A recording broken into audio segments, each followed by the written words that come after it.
यह स्टोरी किसी फिल्मी ख्याल की नहीं बल्कि हकीकत में अमेरिका में हुई एक सच्ची घटना पर बनाई गई है और इसकी शुरुआत होती है 15 मई 2001 को अमेरिका के ओहायो के एक रेलवे ट्रैक पर, जहां ट्रेन को शंट करते वक्त वॉल्टर हिगिंस नाम का एक ट्रेन ड्राइवर एक ऐसी गलती कर बैठता है जो आगे जाकर बहुत भयानक साबित होने वाली थी। उसे पता चलता है कि आगे का ट्रैक अलाइनमेंट ठीक नहीं है, मगर टाइम बचाने के लालच में वो ट्रेन को पूरी तरह रोकने के बजाय उसे लो गियर में हल्की सी स्पीड पर चलने देता है और रूल्स को साइड में रखकर खुद केबिन से बाहर कूद जाता है ताकि भागकर मैनुअली ट्रैक स्विच कर सके। वॉल्टर के दिमाग में था कि वो सब कुछ टाइम पर संभाल लेगा, लेकिन यहीं उससे एक ऐसी चूक हो जाती है जिसका पछतावा उसे जिंदगी भर सताना था। केबिन से उतरते वक्त वो गियर को ऑटो स्लाइडिंग पोजीशन में डालता है, मगर उसे यह ख्याल ही नहीं आता कि गियर लगा तो है पर पूरी तरह सेट नहीं हुआ। जैसे ही वॉल्टर नीचे उतरता है, गियर स्लिप होकर सीधा फुल स्पीड फॉरवर्ड मोड में अटक जाता है और ट्रेन नंबर 777 जो अभी तक साकित खड़ी थी अचानक ऐसे जाग उठती है जैसे कोई सोया हुआ जानवर होश में आ गया हो। रफ्तार आहिस्ता आहिस्ता बढ़ने लगती है और वॉल्टर अभी आधे रास्ते भी नहीं पहुंचा था कि ट्रेन उसे पीछे छोड़कर निकल जाती है और यहीं से शुरू होती है असल तबाही। वॉल्टर दौड़कर स्विच लीवर दबाता है, मगर तब तक काफी देर हो चुकी थी। मतलब साफ था, अब 777 नंबर की ट्रेन बगैर किसी ड्राइवर के मेन ट्रैक पर दौड़ रही थी और लम्हा बा लम्हा और तेज होती जा रही थी। घबराहट में वॉल्टर पूरी जान लगाकर ट्रेन के पीछे भागने लगता है और किसी तरह हैंडल तक पहुंच भी जाता है। यही उसका चढ़ने का आखिरी और सबसे बेहतरीन मौका था, मगर किस्मत ने साथ नहीं दिया। सांस फूल जाती है, हाथ की पकड़ ढीली पड़ जाती है और वो फिसलकर जमीन पर जा गिरता है। अब सूरत हाल पूरी तरह हाथ से निकल चुकी थी। 29 डब्बों और तकरीबन 13,000 टन वजन वाली ये स्टील की भारी भरकम ट्रेन पागलों की तरह ट्रैक पर दौड़ती जा रही थी। हर सेकंड के साथ रफ्तार और बढ़ रही थी और रास्ते में जो भी आता वो सब कुछ रौंदते हुए आगे निकलती जा रही थी। हैरानी ये थी कि खुद वॉल्टर को अभी अंदाजा नहीं हुआ था ये मामला कितना संगीन है। वो सीधा डिस्पैच ऑफिस पहुंचता है और अपने सीनियर को पूरी बात बताता है, ये कहते हुए कि सर, मैंने तो ट्रेन को स्लाइडिंग गियर में डाला था, इतनी तेज नहीं जा सकती। उसे बिल्कुल खबर नहीं थी कि ये छोटी सी गलती अमेरिका के सबसे खतरनाक रन अवे ट्रेन हादसे में बदलने वाली है। सीनियर पूछता है स्पीड कितनी है और वॉल्टर जवाब देता है, सर 20 किलोमीटर से ज्यादा नहीं होगी। ये सुनकर सीनियर भी ज्यादा सीरियस नहीं लेता, बस हल्की सी डांट पिलाकर गाड़ी भेज देता है ट्रेन का पीछा करने के लिए। लेकिन जैसे वो आगे बढ़ते हैं सच्चाई खुलकर सामने आती है। ट्रेन मुसलसल रफ्तार पकड़ रही थी और उनकी गाड़ी उसे पकड़ ही नहीं पा रही थी। काफी दूर तक पीछा करने के बावजूद कहीं 777 नंबर की ट्रेन का निशान नहीं मिलता। तब जाकर सबको एहसास होता है कि बात कितनी बिगड़ चुकी है। मगर सबसे डराने वाली खबर अभी आनी बाकी थी। जिस ट्रैक पर ये ट्रेन दौड़ रही थी उसी ट्रैक पर दूसरी तरफ से आ रही थी एक टूरिस्ट ट्रेन जिसमें 150 बच्चे सवार थे। दोनों ट्रेनें सीधा एक दूसरे की तरफ बढ़ रही थीं और इस स्पीड पर अब पैसेंजर्स को निकालने का वक्त भी नहीं बचा था। अगर कुछ न किया गया तो कुछ ही पलों में एक खौफनाक टक्कर यकीनी थी। डिस्पैच रूम में हड़बड़ाहट मच जाती है। सीनियर फौरन टूरिस्ट ट्रेन के ड्राइवर को फोन करता है और सख्ती से कहता है, अभी फौरन ट्रैक बदलो। फोन रखते ही हालात और खतरनाक होने लगते हैं। 100 किलोमीटर से ज्यादा रफ्तार से दौड़ती 777 नंबर की ट्रेन सामने आ चुकी थी और टक्कर बस कुछ सेकंड दूर रह गई थी। मगर ठीक उसी नाजुक लम्हे पर एक बहुत तजुर्बेकार ड्राइवर अपना कमाल दिखाता है और बाल बाल बचते हुए ट्रेन को दूसरे ट्रैक पर मोड़ देता है। बस आखिरी पल में दोनों ट्रेनें एक दूसरे को क्रॉस कर जाती हैं और टूरिस्ट ट्रेन में बैठे बच्चे खुशी से तालियां बजाते हैं। उन्हें जरा भी अंदाजा नहीं होता कि जो ट्रेन उन्हें अभी क्रॉस करके गई है वो असल में मौत बनकर आ रही थी, जो बस चंद सेकंड के फर्क से उन्हें छू कर निकल गई। ये खबर कुछ ही घंटों में पूरे ओहायो में जंगल की आग की तरह फैल जाती है। टीवी पर ब्रेकिंग न्यूज चलने लगती है और बात सीधा रेलवे कंपनी के बड़े बड़े अफसरान तक पहुंच जाती है। डिस्पैच कंट्रोल से सुझाव आता है कि ट्रेन को फौरन डीरेल करा दिया जाए, मगर मैनेजमेंट साफ इनकार कर देती है क्योंकि ये कोई आम ट्रेन नहीं थी बल्कि एक खतरनाक केमिकल ले जाने वाली फ्रेट ट्रेन थी जिसमें मौजूद था तकरीबन 200 टन डीजल, 120 टन इंतहाई आतिशगीर मादा और जहरीले केमिकल्स। अगर इतनी तेज रफ्तार पर ट्रेन को पटरी से उतारा जाता तो एक बहुत बड़ा धमाका होना यकीनी था और अगर ये केमिकल्स बाहर लीक हो जाते तो उसका असर सिर्फ रेलवे तक नहीं रहता बल्कि आसपास के गांव, हजारों लोगों की जिंदगी और पूरे माहौल के लिए एक बड़ी तबाही बन सकता था। अब सवाल सिर्फ ट्रेन रोकने का नहीं रहा था बल्कि पूरे इलाके को बचाने का था। अगर हादसा हो जाता तो कंपनी को कम अज कम $100 मिलियन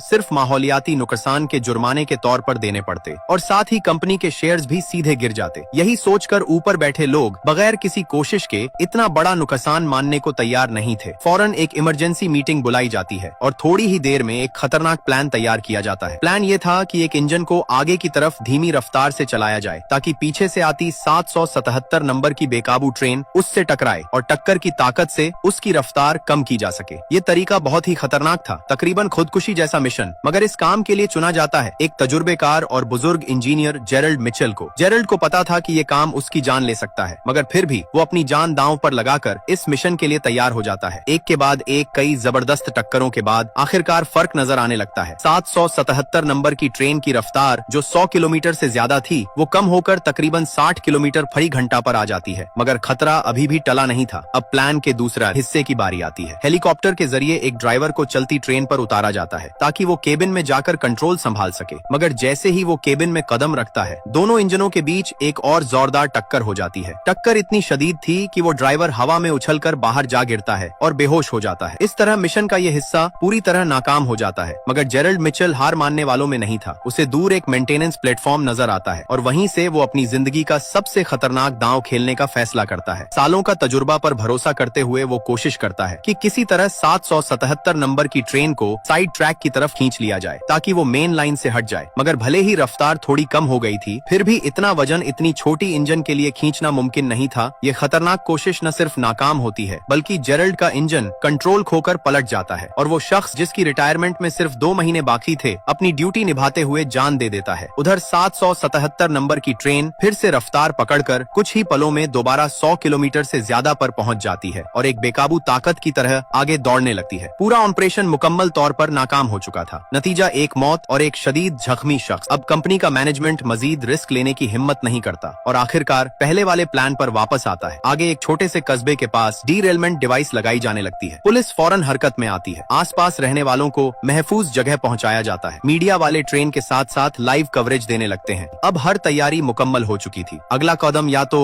इस बेकाबू ट्रेन का खात्मा था या फिर तारीख का सबसे बड़ा रेल हादसा। बस इंतजार था कि ट्रेन डीरेलमेंट पॉइंट तक पहुंचे। मगर ठीक उसी वक्त एक नया खतरा सामने आता है। सामने से एक खाली फ्रेट ट्रेन आ रही थी जिसमें सिर्फ 2 ड्राइवर मौजूद थे। एक था बहुत तजुर्बेकार इंजीनियर डैनियल कूपर और दूसरा था अपनी नौकरी के पहले ही दिन आया नौजवान ईथन वॉल्श। जब उन्हें बेकाबू ट्रेन की खबर मिलती है, तब दोनों ट्रेनों के बीच सिर्फ 10 किलोमीटर से भी कम फासला बचा होता है। खुशकिस्मती से बीच में एक साइड ट्रैक मौजूद था। डैनियल फौरन रफ्तार बढ़ाता है और कुछ ही पलों में वो साइड लाइन नजर आने लगती है। मगर खुशी मनाने का वक्त नहीं मिलता क्योंकि सामने से वो स्टील का भारी दानव तेजी से उनकी तरफ बढ़ता साफ दिखने लगता है। डैनियल एक पल भी जाया नहीं करता और आखिरी लम्हे में साइड ट्रैक में मुड़कर इंजन को बचा लेता है। मगर ट्रेन बहुत लंबी थी। उसकी आखिरी बोगी पूरी तरह साइड ट्रैक में नहीं आ सकती और 777 नंबर की टक्कर से चकनाचूर हो जाती है। जोरदार झटके के बाद जब सब कुछ खामोश होता है, डैनियल पीछे देखता है। आखिरी डब्बा पूरी तरह तबाह हो चुका था। मगर तभी उसके दिमाग में एक खतरनाक मगर शानदार ख्याल आता है। डैनियल फौरन कहता है, सारे वैगन यहीं छोड़ते हैं, सिर्फ इंजन लेकर उलटी सिमत में इस ट्रेन का पीछा करते हैं। उसका मंसूबा साफ था, अपने इंजन से 777 नंबर की ट्रेन के आखिरी हिस्से को जोड़ना और फिर रस्सा कशी की तरह खींचकर उसकी रफ्तार कम करना। ये काम बेहद जानलेवा था। जब ये ख्याल कंपनी के बड़े अफसरान तक पहुंचता है तो वो फौरन मना कर देते हैं। उनका कहना था कि आगे डीरेलमेंट डिवाइस पहले ही तैयार है, तुम लोगों को हीरो बनने की जरूरत नहीं। मगर डैनियल कूपर पीछे हटने वाला इंसान नहीं था। वो संजीदगी से कहता है, अगर डीरेलमेंट में जरा भी चूक हुई तो पूरा शहर उड़ सकता है। हमें ये ट्रेन यहीं रोकनी होगी अभी। और यहीं से कहानी अपने सबसे खतरनाक हिस्से की तरफ बढ़ने लगती है।